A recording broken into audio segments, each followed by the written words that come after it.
साथियों को लव सिंह चौहान का नमस्कार। आपको इस सृष्टि की मैं बताता हूँ एक गूढ़ बात। इस संसार में एक ऐसे जीव भी हैं जिनके पैर इतने खूंखार हैं, जिनके हाथ इतने खूंखार हैं, उन्हें दूसरों को मार के खाने में ही मजा आता है। या भगवान ने उनको ऐसा बनाया है कि दूसरों को मार के खाना ही उनका एकमात्र आधार है। शिव जैसे खूंखार प्राणी, चीता जैसे खूंखार प्राणी, दुष्ट प्रवृत्ति के लोग जिसको दूसरों को मारने में ही मजा आता है।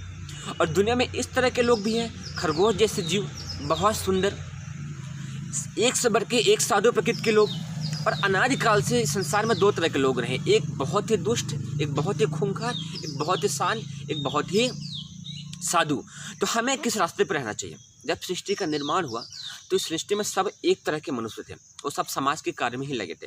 लेकिन उन्होंने देखा कि कुछ प्रजातियां हैं जो जन्म लेती हैं और हमारे अच्छे कार्य को नष्ट कर देती हैं। तो उन्होंने 4 भागों में डिवाइड कर दिया, क्षत्रिय, ब्राह्मण, शूद्र, वैश्य। एक समाज की रक्षा करेगा, एक सेवा करेगा, एक अच्छे कार्य को लगाएगा, एक सबको सहयोग देगा।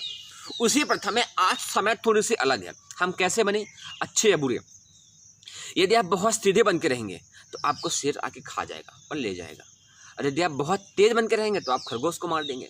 तो जिंदगी आप ऐसे जिए कि जब जरूरत पड़े तो अपने आप साहस का परिचय दे सके।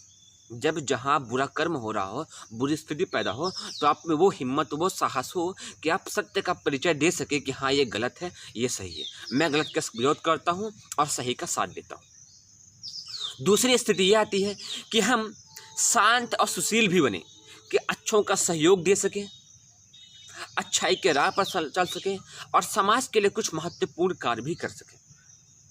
अब पहली वाली स्थिति में समस्या ये आती है कि यदि हम बहुत साहसी हैं, हम समाज की हर बुरी चीज़ का विरोध करते हैं, तो क्या अकेले कर सकते हैं? आप नहीं। आप जन सहयोग बनाइए, अच्छे लोगों का समूह बनाइए, अच्छे लोगों के साथ रहिए और एक यूनिटी बना करके आप सत्य के राह पर चलिए। अर्थात आप में साहस भी हो और आप में विनम्रता भी हो। आपने रामायण देखिए, रामायण में भगवान राम जब जरूरत पड़ती है तो समुद्र को भी चैलेंज कर देते हैं, रावण को भी मार देते हैं, और जब जरूरत पड़ती है तो माता कैकेयी को भी माफ कर देते हैं। अर्थात आप में वो शक्ति हो, आप वो साहस हो कि बुराई के चरम अवस्था में भी विरोध कर सके और सत्य की चरम अवस्था में भी साथ दे सके। अर्थात आप में वो सामर्थ्य हो, वो शक्ति हो कि आप सत्य को स्वीकार कर सकें, चाहे वो बुराई की हो, चाहे वो अच्छाई को, और दोनों को स्वीकार करने की सामर्थ्य रख सके और अपने आप में साहस को भी रखें और विनम्रता को भी रखें।